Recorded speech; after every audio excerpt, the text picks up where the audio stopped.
Salve, rebeldes! Vocês estão ouvindo o podcast Bloco A, Olhares Anarquistas sobre o Mundão. Aqui quem fala é o MK, diretamente da comuna imaginária do bairro Floresta.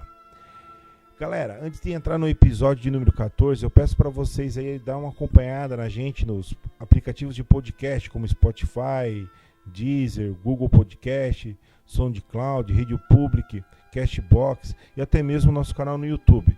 É só jogar lá podcast Bloco A que você vai encontrar os nossos episódios. É bem importante seguir para a gente ter um retorno, porque com esse retorno a gente consegue criar uma grande alegria rebelde, né? Como tem sido saber que cresce o número de ouvintes em vários cantos do Brasil, nas capitais de norte a sul, leste a oeste, mas também no interior do Brasilzão aí, que é bem importante estabelecer essa comunicação libertária entre os companheiros e companheiras.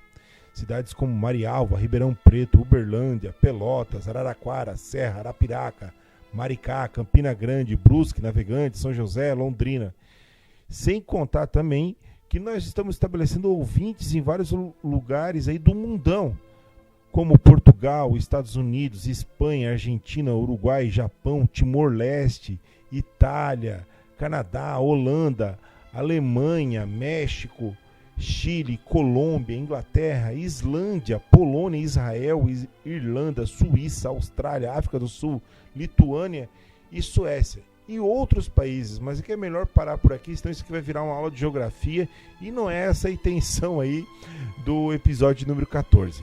Mas é bem importante a gente saber que companheiros do mundão aí estão ouvindo o podcast, que é importante a gente fortalecer essa rede internacionalista, né?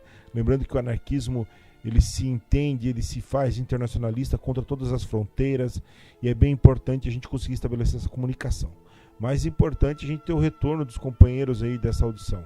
Então procure a gente também no Twitter, no Instagram, no Facebook, pelo nosso podcast Bloco A, que aí acompanhando lá eu estou publicando várias coisinhas, informações sobre os episódios, pedindo sugestões também, espaços abertos para críticas e também para fazer autocrítica, que o anarquismo se constrói dessa forma também, com crítica e autocrítica como um exercício permanente, né? Então os companheiros e as companheiras de várias cidades do Brasil aí, se quiserem, MK, aqui na nossa cidade está tendo uma agitação assim, vai ter uma atividade anarquista, manda que a gente compartilha também nas nossas redes sociais para fortalecer, que a gente também pode, quem sabe, trazer alguma nota aqui nos nossos episódios, né? Então é bem importante essa relação, né? Se você achar que tem uma abordagem da história do anarquismo na sua região, no seu país, também traga para nós, a sua organização. Quem sabe a gente vai articulando aí novos episódios aí, abrangendo vários cantos do mundão, né? Então, companheiros e companheiras, vamos agora para o nosso episódio de número 14. Esse episódio tem como tema a concepção de feminismo da CAB, Coordenação Anarquista Brasileira. Para tratar sobre o tema, a gente trouxe aqui hoje duas companheiras, a Sara, da Federação Anarquista Gaúcha, e a Patrícia, da Rusga Libertária, do Mato Grosso. As duas compas farão vários apontamentos aqui, com base nesse documento construído coletivamente no grupo de trabalho da CAB, no grupo de trabalho de mulheres, de gênero da CAB, né? Então vai ser uma discussão bem importante, vários apontamentos bem relevantes para um tema que tem sido extremamente marginalizado, né? E especialmente no anarquismo, né? No anarquismo também a gente reproduz muitas vezes vários elementos aí da sociedade patriarcal e as companheiras da CAB vêm trazer esse documento que vai ser uma reflexão crítica e também propondo maneiras para a superação da sociedade patriarcal, do Estado e do capitalismo. Então bora lá, companheirada!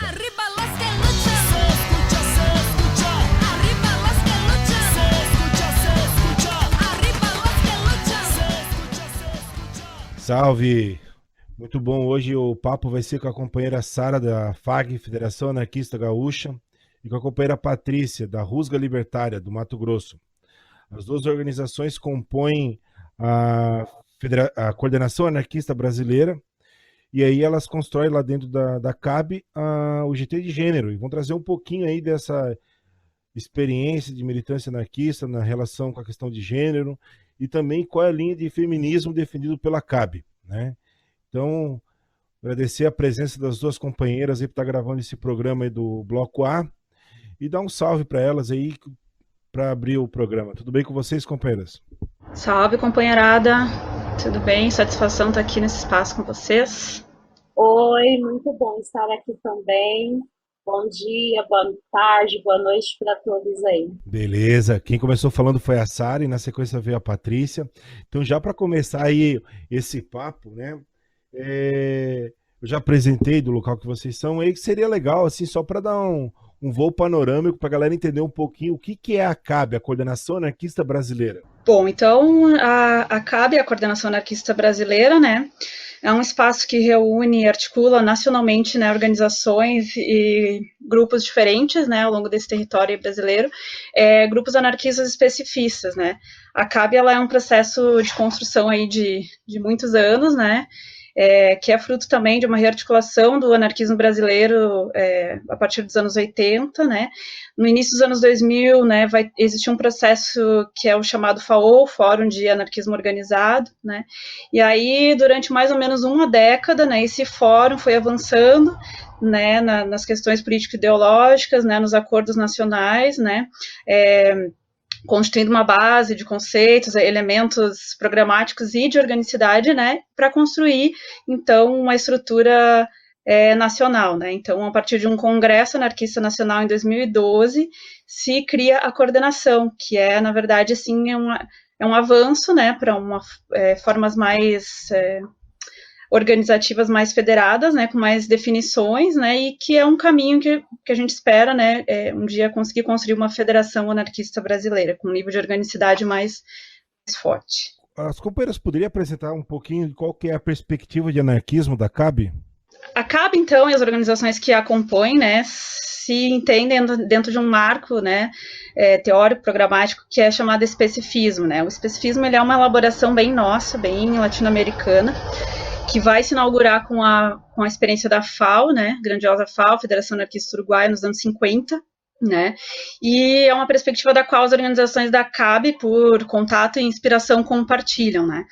Então, assim, o especificismo, ele vai beber em diferentes elementos aí, né, então ele tem elementos da teoria da aliança, de Bakunin, né, que seria, enfim, a Aliança da Democracia Socialista, que é uma organização de minoria ativa, que atuaria por dentro de organizações de massas, né, com referencial histórico dessa experiência, né, dentro da Internacional.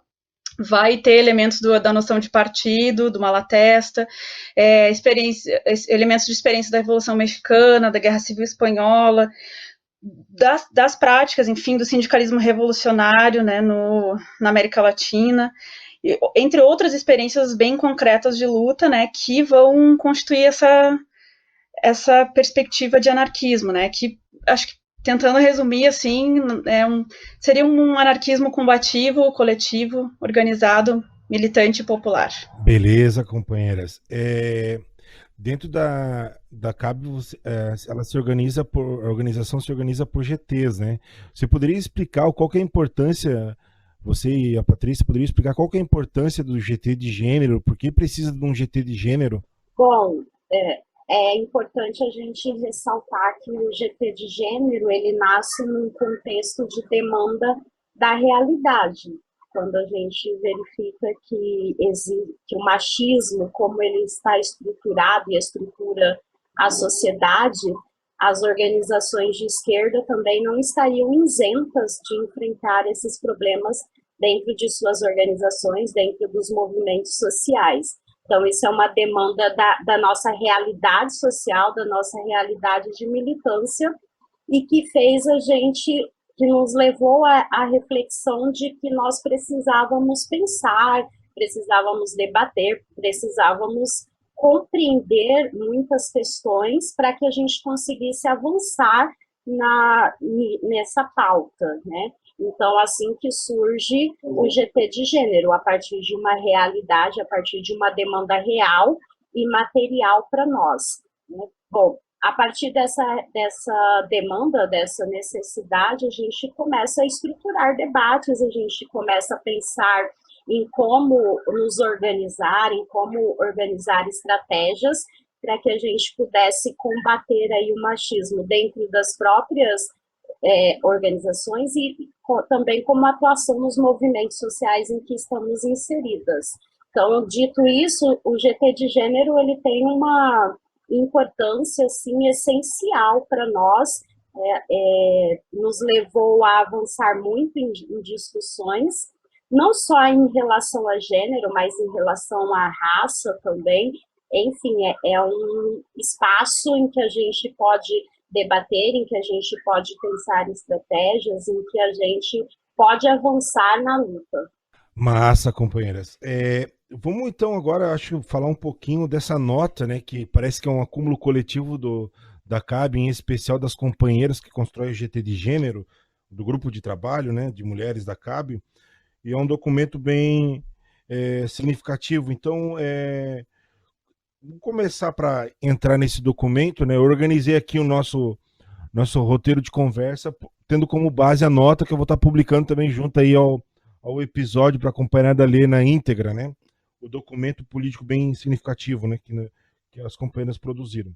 Então, acho que para começar a falar dessa nota, seria importante a gente falar um pouquinho sobre qual é a tradição, né, do anarquismo, e especialmente na discussão das mulheres, né? Qual que é a relação do anarquismo com as mulheres? Que às vezes a gente, como vocês mesmos falaram, partir de uma realidade em que dentro mesmo de espaços anarquistas tem uma reprodução do machismo. Então, na longa história do anarquismo desses últimos 150 anos, como que se dá essa relação do anarquismo com a luta das mulheres? Eu acho que talvez, assim, dois pontos que a gente poderia começar trabalhando aí é, assim, qual que é o nosso marco, né, nosso fundamento teórico doutrinário, digamos assim, né. Nossa perspectiva de anarquismo, ela não é a histórica, não é, assim, né, uma ética universal. A gente defende, né, a gente se entende como parte de um marco histórico, né, que é o anarquismo que surge no século XIX, quando o capitalismo, então, se desenvolvia, e as primeiras, né, grandes lutas da classe, enfim, do nosso povo, tinham, né, estavam se organizando em reação, né, a esse processo histórico. Então, o anarquismo vai ganhando expressão nessas práticas de luta, né, como, enfim, vai se constituindo como a corrente libertária do movimento socialista, né. Junto com isso, as mulheres também já começam, né, as mulheres anarquistas e, enfim, outros coletivos de mulheres também a perceber que elas sofriam um tipo de opressão, né? Então, nesse momento também, no século XIX, o feminismo estava se organizando em diferentes correntes, né? E o ideário anarquista também estava muito presente, né? E essas mulheres também, dentro do que num processo que a gente, que é um outro marco importante para nós, que é o sindicalismo revolucionário, né? Elas vão organizando manifestações radicalmente feministas, né? Embora elas não se reconhecessem como feministas, não usavam esse termo nesse momento, né? Porque esse termo também era confundido com, né, algumas organizações de mulheres que não tinham uma perspectiva de transformação da sociedade, né? Que é um feminismo mais liberal, mais ligado a sufragistas. Então, essas mulheres anarquistas na época não usavam o termo, mas na prática elas tinham essas manifestações mais radicalmente feministas, né? E o que eu acho que é interessante de pensar assim, sobre a atuação das anarquistas em especial, é que essas mulheres muito cedo estavam problematizando as relações do trabalho na perspectiva de gênero, né? Então elas muito cedo entenderam que a opressão masculina, né, ela resultava numa desigualdade que era muito particular, né? Então, assim, elas também estavam apontando desde esse momento que esse é um elemento que estrutura as desigualdades, né? Das relações também de trabalho, enfim, né? Então, eu acho que isso é um elemento importante, acho que a Paty também pode falar um pouco, que a gente aponta no nosso material, e que a gente entende que, né, esse é um tipo de opressão que é muito específica, que sofremos as mulheres, né? E que ele tem que ser olhado nessa particularidade se a gente quer destruir um sistema de opressão no seu conjunto, né? Eu acho que é bem isso, a Sara, ela resumiu muito bem. E aí só queria fazer um adendo no sentido de que a luta das mulheres, em geral, ela sempre foi muito apagada da história, né? Então, esse esforço por reconstruir, por retomar os nomes de várias mulheres que aí no decorrer desses anos todos fizeram luta, é um esforço que digamos que até recente, assim. Se muitas mulheres foram apagadas da história, imagine as mulheres anarquistas, né? Então, hoje a gente também tem aí uma missão, uma responsabilidade de retomar o nome de muitas mulheres anarquistas que fizeram lutas, sempre bem nesse caminho que a Sara aponta, né? Então foram mulheres que lutaram muitas vezes nas mais diversas lutas aí das trabalhadoras e dos trabalhadores e que foram apagadas da história, né? Mas fizeram lutas baseadas nesses princípios de liberdade e reivindicaram, né, e pautaram e pensaram a questão da condição da mulher. Então, como a Sara colocou, foram muitas anarquistas que fizeram a discussão da condição da mulher em momentos até, inclusive, que ainda não se tinha um feminismo organizado, né? E aí a gente lembra, por exemplo, a Louise Michel, que na Comuna de Paris fez essa luta junto aos vários militantes e várias trabalhadoras e trabalhadores, e que lá naquela época também apontava a condição da mulher, também pensou sobre esse tema, né? Só para pensar assim em uma mulher anarquista e mais antiga, mas a gente tem aí vários exemplos depois. Essa é a trajetória, né? São muitas mulheres que nos antecederam. Acho que a Paty chama atenção para uma coisa fundamental, que é esse apagamento também, né, nessa política feita pelos homens, né, e pensando assim, esse feminismo no qual a gente se reconhece, se identifica, né, é muito louco de pensar essas mulheres desde muito cedo falando sobre, identificando essa dominação dos homens, colocando a centralidade da questão do trabalho, né, porque muitas vezes, assim, tem algumas polêmicas que eu acho bem inúteis, né, dessa discussão, classe, feminismo, né, uma discussão racial, enfim, acho que essas coisas elas não são oposição, né? Então essas mulheres estavam falando da centralidade da questão do trabalho, elas tinham desde cedo o tempo como bandeira de luta, né? Que já era, não deixa de ser uma referência, eu acho, para a questão da dupla jornada de trabalho, né? Que era uma reivindicação para que as mulheres tenhamos tempo, né, para educação, para aprimoramento, para lazer, né, então uma realidade que a gente ainda enfrenta hoje, luta hoje, né, uma sobrecarga que nos cabe, né, eu acho que entre outros temas bem importantes, assim, como, enfim, a questão da maternidade compulsória, o controle sobre os corpos, a questão da educação, autonomia econômica, né, em relação aos maridos, ao Estado, enfim, uma série de estruturas opressoras. Então, só para reforçar, assim, que desde sempre essas mulheres, é uma tradição de mulheres anarquistas que apontavam esses temas que hoje também são temas de luta, né, que nós ainda enfrentamos. Vocês citaram a Louise Michel na Comuna de Paris, né? Mas só para, se puder citar algumas outras mulheres anarquistas, alguns outros episódios, não precisa aprofundar, só para citar, para a companheira que estiver ouvindo puder procurar, puder pesquisar, porque todas as informações estão disponíveis hoje nos meios corporativos de comunicação, aí, internet e tudo mais. Mas é importante a gente trazer a menção desses nomes, né, para estimular que a companheirada vá atrás, procure identificar essas mulheres anarquistas na história. Tem algumas aí, alguns episódios que vocês usam como referência, se puder trazer para nós, tanto da Europa como da nossa América Latina. Eu acho que pensando em termos de Brasil, a gente tem, assim, várias companheiras, Isabel Cerruti, né, Elisa Gonçalves de Oliveira, a gente tem as Irmãs Martins aqui no Rio Grande do Sul, na Argentina, Virginia Bolten, que, né, foi o primeiro jornal anarquista, né, organizado e tocado por uma mulher, né, e outras mulheres. A gente tem a experiência das mulheres livres, né, na Espanha, que para nós é uma experiência muito cara. A própria greve de 1917, né, foi tocada, assim, foi impulsionada, começou com as mulheres, as operárias têxteis. Sim, lembrar também de a Maria Lacerda de Moura, né, que aqui no Brasil fez uma discussão bastante importante de várias pautas essenciais, assim, na luta das mulheres. A Lucy Parson, que nos Estados Unidos fez uma luta pelas questões trabalhistas, né, e sempre esteve muito ativa nessa luta.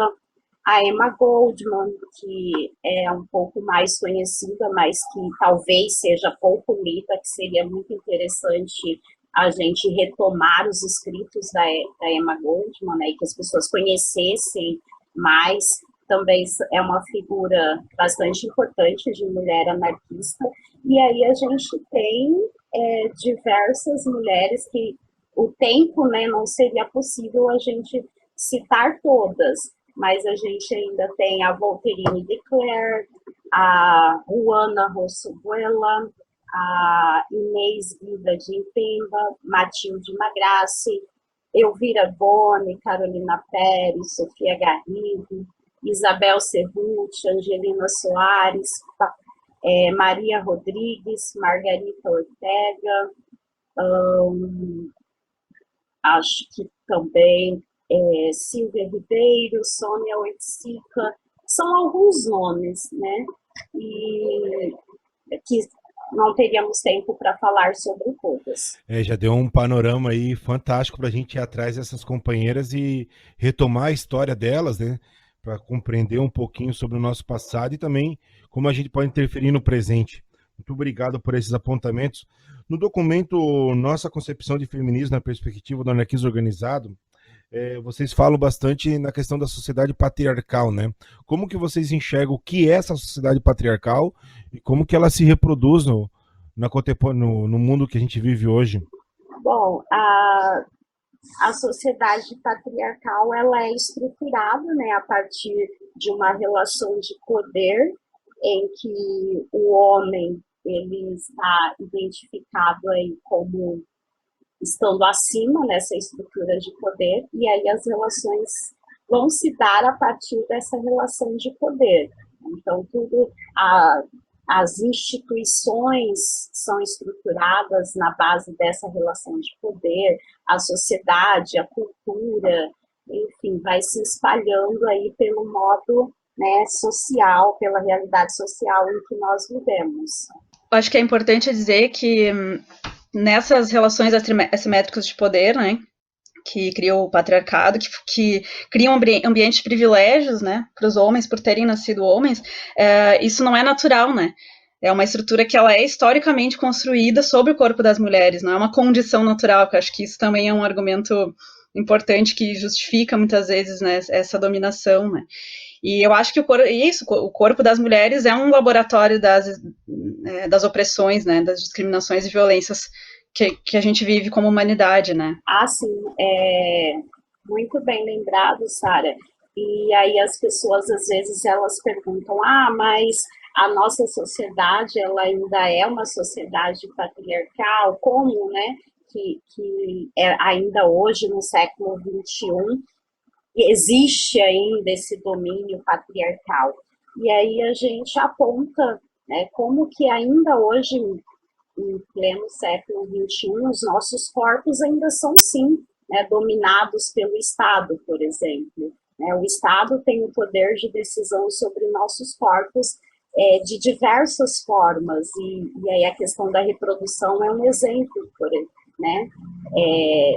Pensando tanto o aborto nesse sentido, mas também o próprio direito, por exemplo, de realizar uma cirurgia para que você não tenha, né, mais filhos, né? Como essas coisas elas são ainda controladas pelo Estado.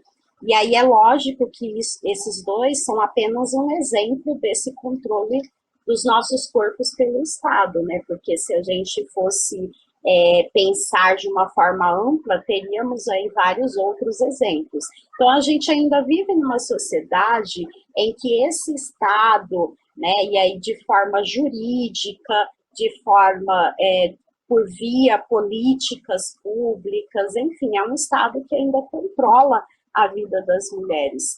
Um Estado que controla junto a um sistema capitalista que também controla de modo a reforçar aí esse domínio patriarcal. As companheiras colocam como medida para lutar contra a sociedade patriarcal um feminismo que seria classista e de base, né? Quais são os princípios norteadores desse feminismo de classista e de base? Tá, eu acho que, primeiro, como anarquistas, né, especificistas, a gente entende a necessidade de estar organizada, né, e para lutar contra as opressões, né? Então, a gente entende que um feminismo nosso, ele tem que ter um forte conteúdo de classe que compreenda, assim, uma frente de oprimidos e que desenvolva essas tarefas de inserção nas lutas sociais. Então, a gente entende que ele tem que ser um feminismo que se organiza pela base, com democracia direta, né, com trabalho contínuo, enraizada, né, assim, no terreno das lutas sociais. Enfim, eu acho que é uma estratégia assim de um feminismo que não tem colaboração com governos, com o Estado, tem que ter um componente de independência, e acho que é basicamente isso, assim, resumindo. Quais são os tipos de opressão? A gente falou que tem a opressão econômica, tem a opressão racial, tem a opressão de gênero, né? Então, como que ele interage com a questão do combate do sofrimento das mulheres negras? Como interage com a questão da exploração no local de trabalho, que as mulheres sempre sofrem mais que os homens? Como que se dá esse diálogo aí entre as opressões? Bom, a gente, como anarquistas, como já foi falado aqui em outro momento, o anarquismo, ele pensa e ele compreende a luta de classes, né, a partir das oprimidas e oprimidos e daqueles que oprimem. Então, nesse sentido, um feminismo que tivesse aí uma perspectiva mais anarquista precisa começar pelo fato de que existem várias opressões, né? Então, nós temos aí uma sociedade que estrutura, né, essas opressões de forma racial, de forma, né, colocando uma heteronormatividade social, de forma também de classe. Então, para nós precisamos pensar a condição da mulher junto com todos esses elementos que estruturam as opressões sociais. Então, nós precisamos pensar um feminismo que tenha essa visão de que a sociedade ela é atravessada pela opressão das negras e dos negros, pela a opressão das lésbicas, dos gays, das trans, né? São diversas opressões, e que as mulheres trabalhadoras, as mulheres de baixo, são também as mulheres que nessa escala, né, nessa transversalidade de opressões, são as mulheres que também são as mais oprimidas e estão numa condição de mais fragilidade. Então, nesse sentido, um feminismo para nós que estivesse com o pé, né, na realidade social dessas mulheres de baixo, é um feminismo que precisa pensar e precisa entender essas opressões e combater também todas essas opressões. O feminismo, por muito tempo, de um modo geral, ele aprendeu com essa história, né, de que a luta das mulheres precisa ser uma luta pelas mulheres e pelas mulheres pobres e pelas mulheres negras, porque em algum momento no passado houve uma divisão, né, inclusive dentro do próprio feminismo, e que o feminismo hoje tenta repensar. Então, nós anarquistas, nós mais do que outras, a gente entende pelo próprio princípio anarquista de que esse feminismo não pode estar isolado dessas lutas e dessas discussões. A Patrícia citou a questão das mulheres trans, né? Qual que é o lugar das mulheres trans no feminismo classista de base? Não, eu acho que, assim, a Patrícia colocou muito bem, né, que esse feminismo classista que a gente fala, né, não enxerga a opressão sofrida pelas mulheres de forma homogênea, né? Então, até porque a gente entende que as classes oprimidas compreende assim uma gama muito grande de sujeitos, né? Então a gente não enxerga isso como um bloco monolítico, né? Então por isso que a gente colocou algumas linhas que são bem importantes para nossa concepção, né? Que a gente entende que está colocado lá no nosso documento, né? Que é um feminismo antirracista, anticapitalista, não excludente, trans-inclusivo, né? E com perspectiva revolucionária de ruptura com o Estado, porque a gente entende que é isso, né? As pessoas trans sofrem um tipo de opressão bastante específica, e essas pessoas têm que também ser protagonistas da mudança, né, que a gente quer ver no mundo. Então, A gente acha que tem que construir espaços específicos para a mulher negra, para a mulher pobre, para mulheres e homens trans se organizarem, para as mulheres indígenas, né? Para os de baixo, né? Estarmos organizadas e potencializar esses espaços, né? Entendendo justamente que a gente sente essas opressões de forma diferente, né? Ao mesmo tempo, a gente não está defendendo uma especificação da luta, né? As nossas organizações, elas são mistas, né? A gente não tem organizações específicas de mulheres. Acho que depois a gente vai falar um pouquinho sobre algumas divergências com algumas visões de feminismo, né? Mas a gente entende que a gente precisa entender essas opressões que se estruturam de formas específicas para destruir o sistema de opressão no conjunto, né? Então, é isso, a gente se entende como tem uma perspectiva de feminismo trans inclusiva, né? E não excludente.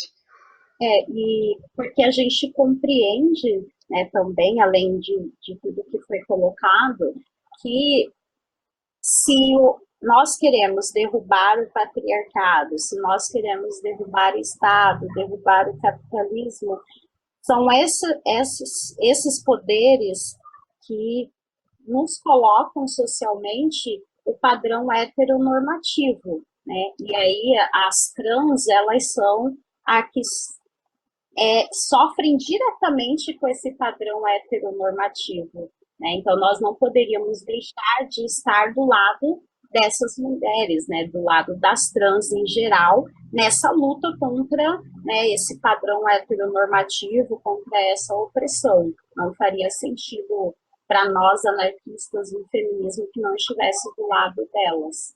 Nós temos várias concepções de feminismo, né? Algumas concepções não compreendem a inclusão da mulher trans e do homem, né? Vocês já pontuaram agora aí sobre a questão da mulher trans e qual que é o lugar do homem, né, dentro dessa discussão de feminismo que vocês propõem. Ô, Paty, eu acho que a gente podia devolver essa pergunta para o companheiro, né? A gente pode falar um pouquinho sobre o lugar dos homens na luta contra o patriarcado, mas quem sabe começa o companheiro falando aí. É uma boa, hein? Tá, me pegaram de surpresa, não esperava. Assim, né, em primeiro lugar é compreender que nós, historicamente, né, somos agentes opressores de alguma maneira, né, nessas relações sociais que a gente vive, na sociedade patriarcal.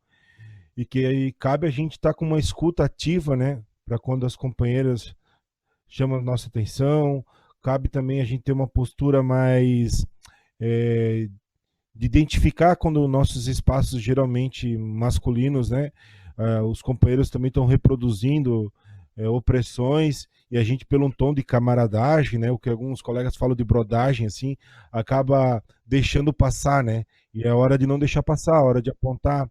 E de como a gente for questionado pelas nossas posturas, nossos compromissos, a gente ter uma escuta e passar a se modificar mediante isso, né?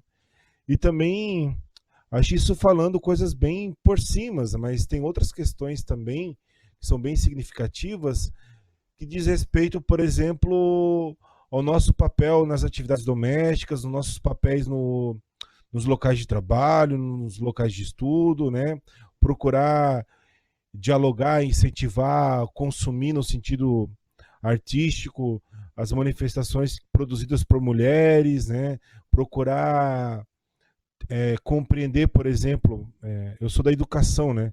E na educação a gente, aqui na minha cidade, na rede privada, a gente tem uma forte presença feminina, justamente nos setores onde menos ganha, né? Que é a educação infantil e o lugar onde que tem o melhor salário, que é, por exemplo, cursinho pré-vestibular, os salários são melhores na rede privada.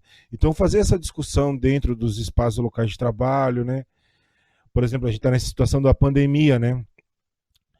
E as mulheres que trabalham com educação, que estão dando aula online e tudo mais, junto comigo, né? Elas trazem um relato de uma carga de trabalho muito mais pesada que nós homens trazemos, né? Por exemplo, a dificuldade de lidar com tecnologias, né? Esses dias uma companheira anarquista aqui comentou, pô, eu fico vendo os homens que estudam comigo publicando artigos, publicando discussões extremamente importantes, e eu estou penando aqui para produzir um artigo para minha graduação, em que eu vou ser professora. E por que eu tenho essa dificuldade? Porque eu preciso organizar as atividades domésticas, eu preciso me cuidar no horário que eu vou sair de casa, então trazendo várias dinâmicas. Acho que o nosso local é esse local de dar suporte, de ouvir, e de estar constante fazendo autocrítica, autodescoberta e se transformando nesse processo, né? Não sei se é esse o caminho, né? Então estou aberto aí à crítica das companheiras. Opa, acho que é esse o caminho mesmo, né? Nós anarquistas, assim, temos construído nosso feminismo bem nesse sentido. Nós não visualizamos uma transformação real se ela não tiver no processo os homens nessa transformação. Senão não seria uma transformação real. E aí passa por isso. Nós queremos que os homens estejam ao nosso lado nas lutas, né? Os homens precisam também fazer a luta feminista, a luta das mulheres, né? E para isso os homens precisam estar abertos para fazer exatamente o que o Compa aponta. Eles precisam estar abertos para se repensar, para repensar suas condições, para questionar suas condições e as condições de outros homens, né, envolvidos nesse processo. Então, passa por aí. Nós não vemos a luta feminista e a transformação social real sem essa participação dos homens no processo. A luta contra a opressão de gênero, né, e o patriarcado, é isso, não é uma luta das mulheres, né, porque é uma luta de todos e todas oprimidas, porque é uma estrutura que nos toca a todos, né. Mas o que eu acho que é importante, achei muito legal a tua fala, Michael, né, essa reflexão que tu propõe, assim, que eu acho que a gente vê que é isso, a gente vai avançando também nos nossos espaços, né. Mas eu quero deixar uma pergunta, assim, até para o pessoal que vai estar ouvindo, né, esse programa depois, o que vão fazer os nossos companheiros para derrubar o patriarcado? Essa é uma pergunta que tem que ser feita, né? A vida não é só para nós, o mundo que a gente sonha, que a gente deseja, também não é só para nós, então essa luta não é só nossa, né? E eu acho que tem perguntas bem... o que vocês vão fazer efetivamente, né? Como é que a gente vai lidar com os violadores? A gente tem uma cultura, né, de objetificação, uma cultura de violência contra os corpos das mulheres, das crianças, enfim, como é que nós vamos lidar com isso, né? Como que a gente acaba com os privilégios de fato, né? Acho que são perguntas que têm que ser feitas, né? E é isso, passa também por reconhecer as nossas responsabilidades, né, nas estruturas. Esse processo de escuta é muito importante, eu acho que ele também tem que estar ativo para aprender com o repertório e as linguagens que as mulheres estão colocando de luta, né, na política, fazendo política. E não digo somente as mulheres anarquistas, mas assim, né, os movimentos de mulheres têm aportado infinitamente método de luta, né, de rua, de ação direta. Eu acho que a gente tem que olhar para isso, né, incorporar essas coisas, pensar como é que são, né, as estruturas das nossas organizações, do nosso trabalho, da nossa casa, né. Acho que passa muito por esse caminho, assim. Companheiras, tem um aspecto que também desse lugar que está ligado com esse lugar do homem e desse feminismo liberal, que é uma visão um tanto que eurocêntrica, né, do feminismo. Geralmente a gente entende, no modo geral, a gente tem uma visão baseada muito na Europa e nos Estados Unidos, né?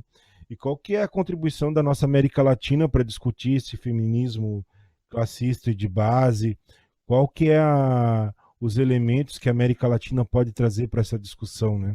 Eu acho que o feminismo, a gente dá significado ao termo, né? Isso foi uma discussão que a gente já fez em algum momento. Bom, se os anarquistas, né, no século XIX não se reivindicavam feministas porque isso era próximo de uma visão liberal, se é um movimento que surge na Europa, como que a gente, né, se entende como feministas, né? Porque eu acho que é isso, a gente dá significado, a gente dá conteúdo a esse feminismo, né? E isso acontece, claro que a gente fala de um lugar específico, a gente, né, tem os nossos marcos, né, históricos e doutrinários, mas não significa que a gente não tenha, né, uma influência, que a gente não tenha uma inspiração em lutas que surgem, né, ao longo desse território todo de América Latina, que não necessariamente se reivindicam anarquistas ou feministas, né? Então a gente vai ter uma infinidade de experiências que partem do das populações originárias, né, com feminismo comunitário, que são também elaborações muito latino-americanas, né, a gente vai ter experiências muito importantes, assim, né, mais um exemplo, as zapatistas, né, de auto-organização de mulheres, né, na imprensa, né, feminista, nas mulheres camponesas, né, as mulheres do campo. Eu acho que tem, assim, a América Latina, ela ressignifica, né, esse termo e a gente dá esse significado, né, o nosso feminismo não é esse feminismo liberal, não é esse feminismo europeu, né, ele tem um significado latino-americano. Eu acho importante essa questão porque muitas vezes, né, e aí não é algo que acontece apenas com o feminismo, né, mas assim, diversas formas de importação aí de pensamentos e de ideias e que muitas vezes acabam se descolando da nossa realidade. E aí, às vezes, na ânsia, né, não vamos aplicar determinados conceitos abstratos, enfim, se perde um pouco da relação com a realidade mesmo. E como a Sara ressaltou, são diversos movimentos aí na América Latina que nos mostram exatamente isso, que a América Latina tem luta, que essas mulheres elas têm pautas importantes e que nós não poderíamos, de repente, nos pensar como mulheres da América Latina apenas aplicando conceitos abstratos, né, conceitos criados numa realidade eurocêntrica. E é aí que a gente passa a pensar numa construção a partir dessa realidade da América Latina, com o pé realmente enraizado na nossa realidade latino-americana. E aí essas mulheres, elas já estão fazendo isso e elas são exemplos para nós.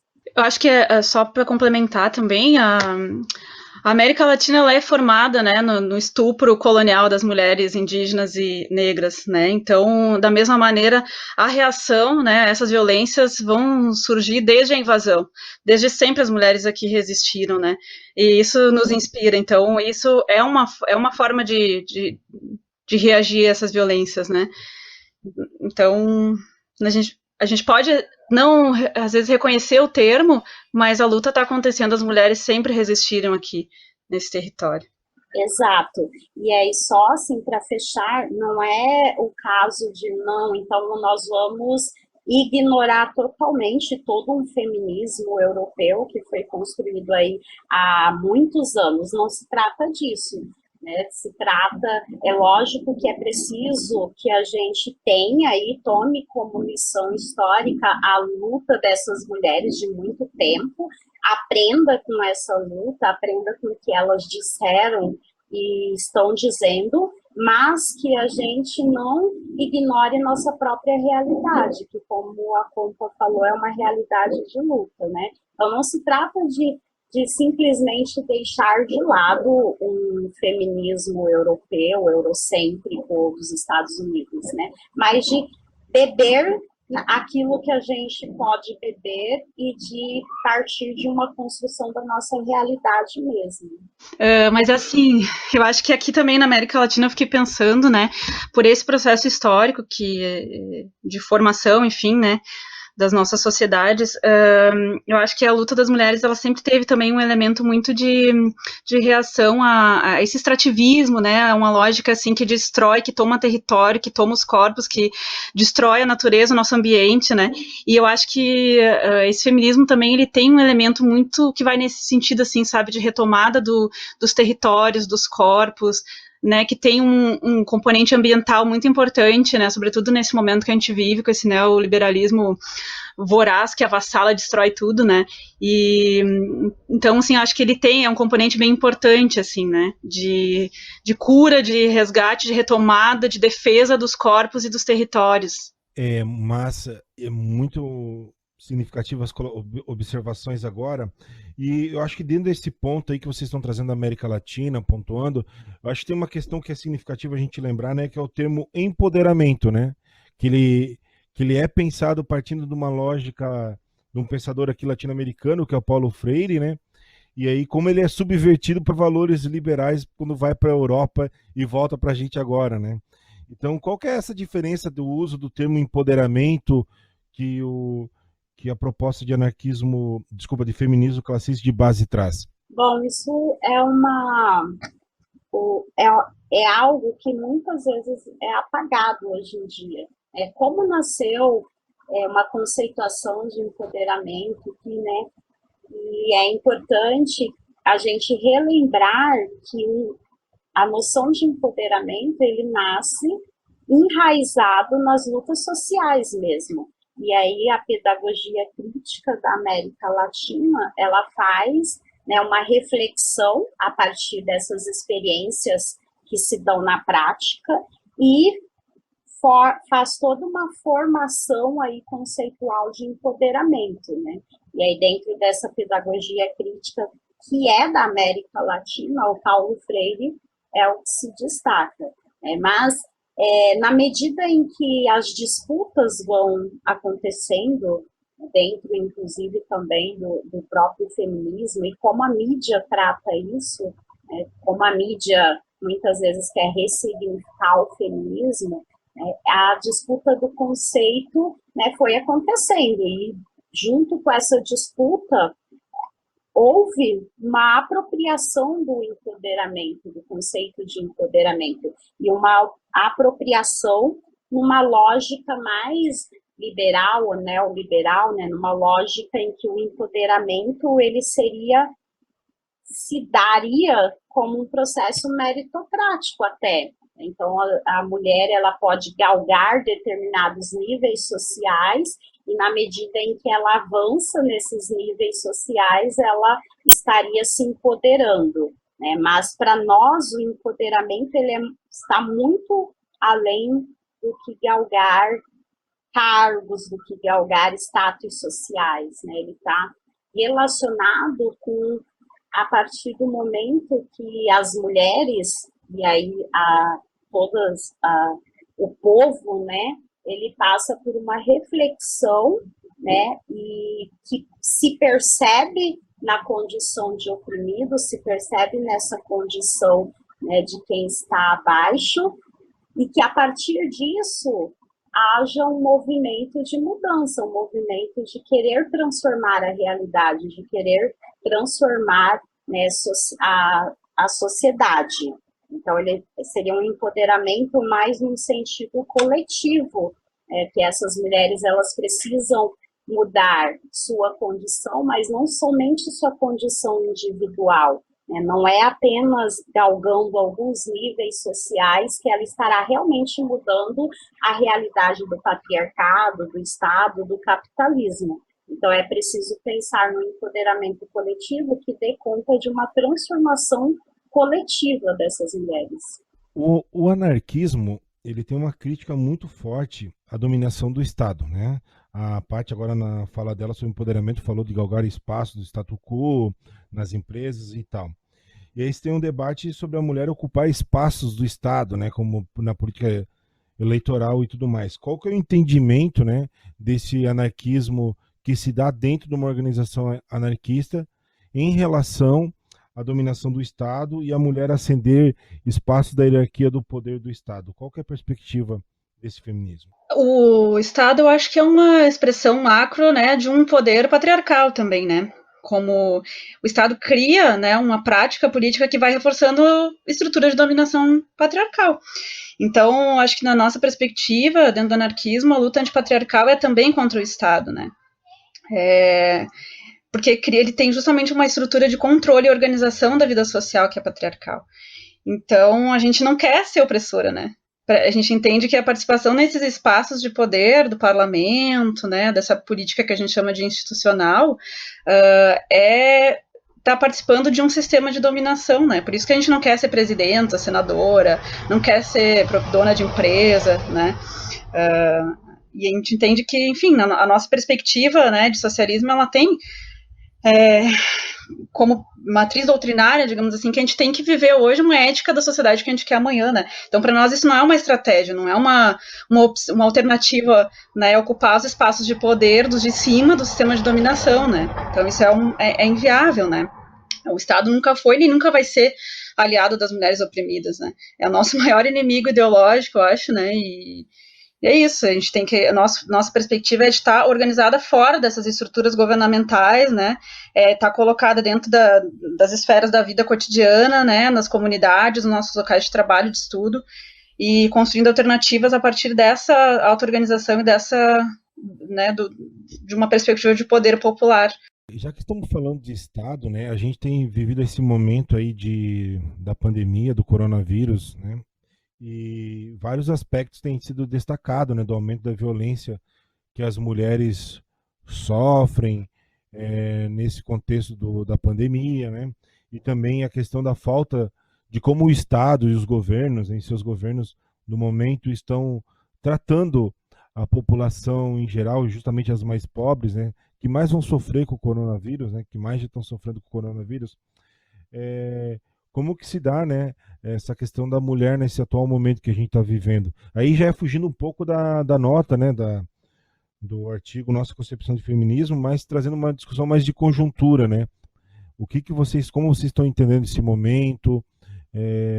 O que a gente pode pensar de fazer para tentar barrar essas medidas governamentais que cada vez mais faz do Estado, de viver um Estado policial de ajuste, né? Cada vez mais impedindo a possibilidade de a gente sonhar com uma vida digna. Como que vocês observam essa conjuntura?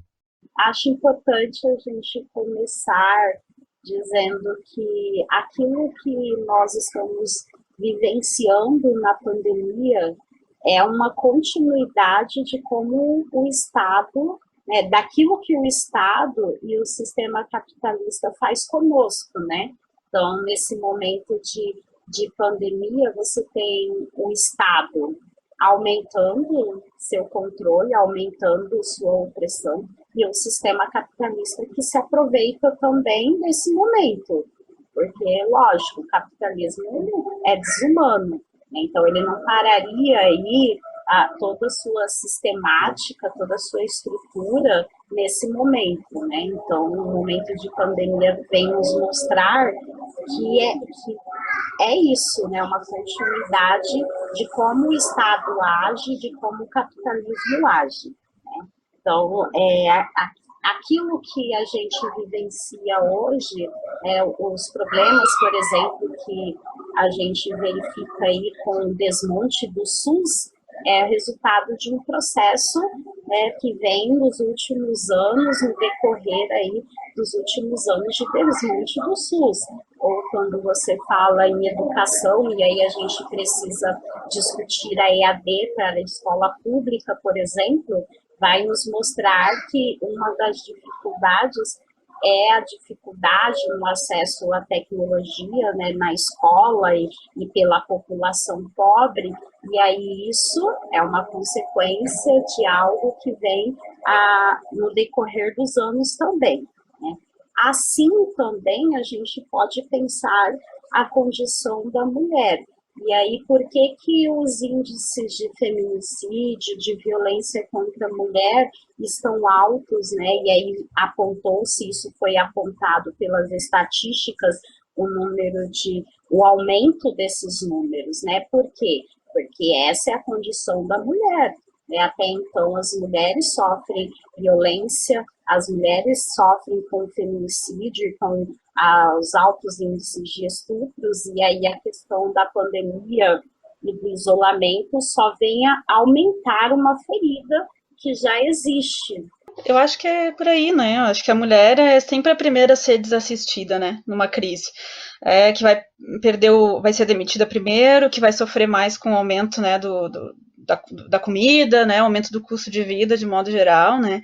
E além disso, né, ainda tem essa dimensão da violência de gênero que nos toca especificamente, né, que é isso, o aumento do estupro e do feminicídio, né, é assustador a gente ler os estudos que têm saído sobre, né, o aumento da violência agora, durante a epidemia, né, porque ficar em casa significa ficar com o agressor, né. E isso, outras coisas, como é que vai fazer, como é que, né, vai dar um suporte para as crianças, né, tendo aula EAD numa condição como a gente está hoje, né, sem acesso à tecnologia, com uma condição de vida super precária, como que as mulheres fazem isso, né? Se a gente já tinha antes, né, do início dessa conjuntura aí de pandemia, índices absurdos de desemprego e de trabalhos precários, né, com vínculos precários de trabalho, que em sua maioria são, né, atingem as mulheres. Então, hoje, isso só potencializa, né, com esse processo. E aí, como que faz, né? Agora, muito bem, a gente sabe que o isolamento social é a indicação, né, para esse momento.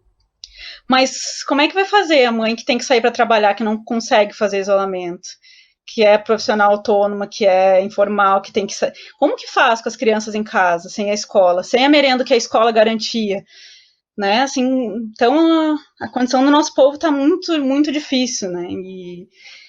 E é isso, essa conjuntura de vírus só acirrou aquilo que já acontecia. Imagine a sobrecarga mental dessa mulher, né? Se ela é a mulher trabalhadora que não pôde fazer isolamento e tem as crianças em casa e pensar aí, né, como se organiza para o cuidado dessas crianças, o cuidado com a casa, os cuidados no trabalho. Então, imagine a sobrecarga mental envolvida nesse processo para essa mulher. A educação EAD para os seus filhos e mais a preocupação com a segurança da sua família, com a segurança das crianças, né? Num momento em que você tem que ter diversos cuidados aí para não vir a contrair o vírus e tem que pensar em tudo isso, né? Como pensar também o custo de vida que já se elevou aí com um avanço, um acirramento neoliberal, né? E que nesse momento ainda é mais preocupante ainda. Então, imagine o processo aí de sobrecarga mental para essa mulher. E mesmo que sejam as mulheres que estão no isolamento, estão em casa, também não é um processo fácil administrar tudo isso. Ela terá de pensar em tudo também, né? Como gerenciar ou como tentar administrar, como pensar uma educação EAD para as crianças, o que vai fazer com as crianças nesse tempo integral em casa, como continuar com os cuidados, né, com aquele trabalho que é necessário para casa. Então, existe também nesse momento de pandemia o aumento dessa sobrecarga mental, que é algo que o feminismo também aponta há muito tempo. Então, imagine um momento de tensão a sobrecarga mental dessas mulheres. Boa análise, companheiras. Muito bom ouvi-las nesse momento. Então, companheiras, para ir já para o finalmente do podcast, eu gostaria de encerrar o programa aí ouvindo o que vocês têm para dizer para nós aí, qual é o nosso horizonte de luta para esse próximo momento, o que a gente tem aí para pensar o mundo e transformá-lo. Primeiro que eu acho que não tem saída fora da luta social e coletiva, né? Acho que essa é uma primeira coisa. Esse é um momento muito importante da gente estar juntos e juntas, né? Impregnando de feminismo as nossas práticas e não perdendo de vista que a gente tem desafios aí muito grandes para esse momento, né? Que a gente está precisando agarrar e defender as coisas mais básicas para esse nosso povo, né? Que é a saúde pública. A gente tem que fazer a defesa da saúde pública. A gente precisa pensar em como suspender, né, as contas, as dívidas, né? A gente precisa pensar em abastecimento popular, precisa pensar em condições, né, para a periferia se proteger dessa epidemia. A gente precisa atacar, né, esse sistema, atacar esses ricos, atacar essas grandes fortunas, né, esses bancos que nos tomam, né, estão nos saqueando as nossas riquezas que são coletivas, né. A gente precisa estar nessa luta por mais direitos, assim, e por menos repressão, né. A gente precisa de uma renda, garantir a renda básica para o nosso povo nesse momento, né. E não recuar nunca, eu acho que é isso, né. A gente precisa mirar assim, um horizonte de um mundo compartilhado, onde as riquezas sejam compartilhadas, né, onde a gente nenhum território, nenhum corpo seja oprimido de nenhuma forma. É esse lugar que a gente quer, a gente tem que mirar esse horizonte, né, e radicalizar a nossa luta contra isso. Acho que é isso, né? Nós, mulheres, e os homens que estão aí na mesma trincheira que a gente, nas mesmas fileiras que a gente, nós precisamos pensar em fortalecer a luta das mulheres, em fortalecer a luta social, a revolta social, fortalecer aí um feminismo que seja esse feminismo das mulheres de baixo.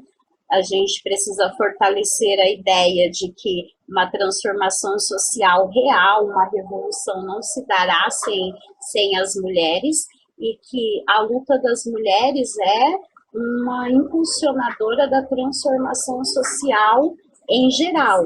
Então, ela é uma luta que ela é de todos nós aí, que estamos, né, nessa militância, que estamos nessa lida diária pela transformação social. Então, é o fortalecimento da luta, né, que passa por essas diversas lutas que a Sara colocou, que são nossas demandas reais e urgentes. Então, é isso, vamos nos fortalecer, vamos fortalecer as lutas das mulheres, vamos fortalecer a luta das oprimidas, dos oprimidos, vamos fazer aí a construção do poder popular. É isso, acho que é atuar com solidariedade, apoio mútuo, onde a gente pode estar agora, né, e por vida digna, e viva o socialismo libertário. Salve! Viva! Viva!